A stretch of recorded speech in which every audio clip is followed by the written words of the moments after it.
Everyone, welcome to Plants and Politics. I have an update to share about one of Trump's Capitol terrorists. It's time for an episode of Where Are They Now? Matthew Bledsoe was arrested. Patrick Montgomery was in court. Jonathan Manapa will stay in federal custody. No, I don't take responsibility at all. So 54-year-old Robert Palmer of Florida cried as he pleaded guilty to assaulting police at the United States Capitol on January 6th. For those who did not catch my video short on Palmer, here's what he's accused of doing and the charges he faced. Palmer was seen at the Capitol on January 6th wearing a Florida for Trump hat, as well as a Trump jacket. He was also at the front of the crowd at the Lower West Terrace Tunnel, where so much of that horrific violence took place that day. And he was seen on video throwing what appeared to be a wooden plank at officers who were guarding that tunnel. Palmer was also seen on video spraying the officers with a fire extinguisher. Then he threw the extinguisher at the officers. The extinguisher landed on the ground, and then Palmer picked it back up and he threw it at the officers a second time.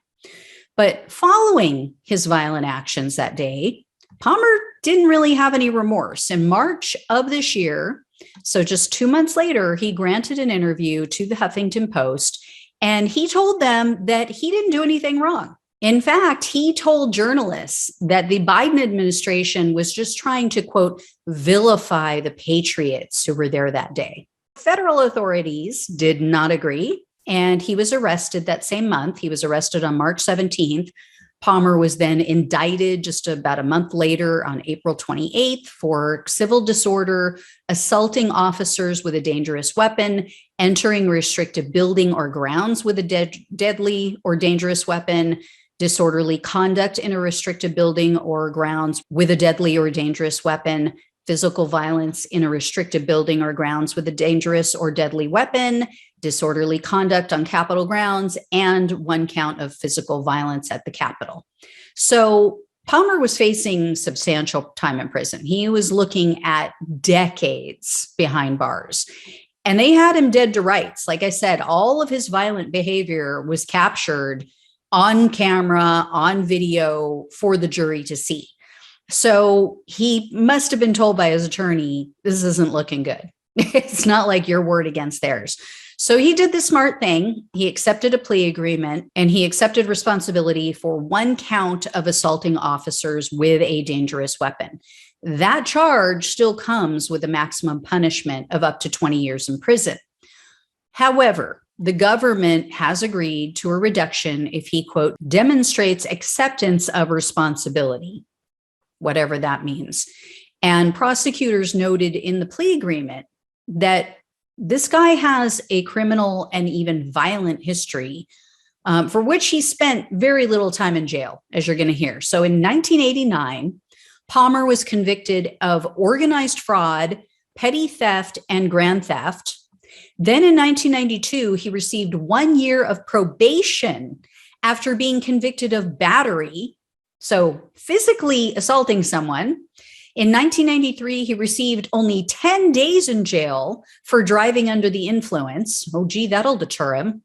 And then in that same year, he was sentenced to 6 months of probation after another instance of petty theft. Well, guess what?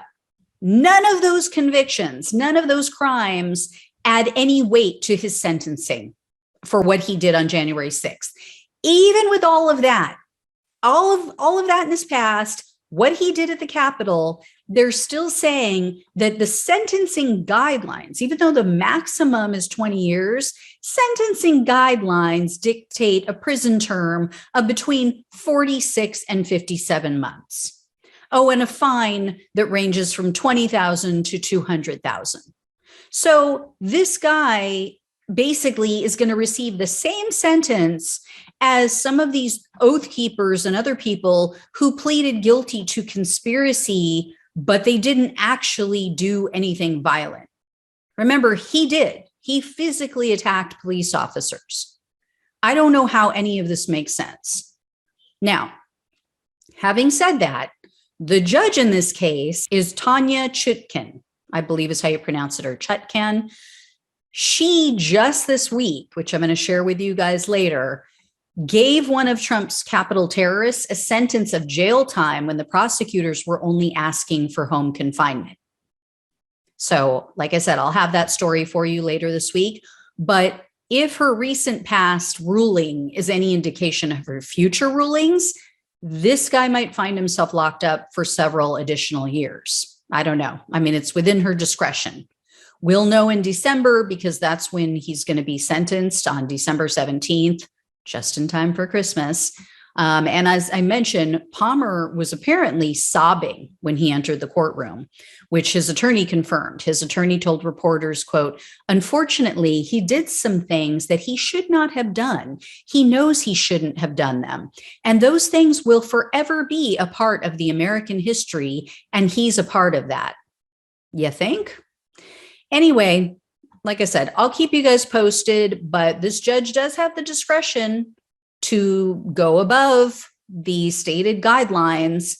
She could use her discretion, and she has already done so just this very week.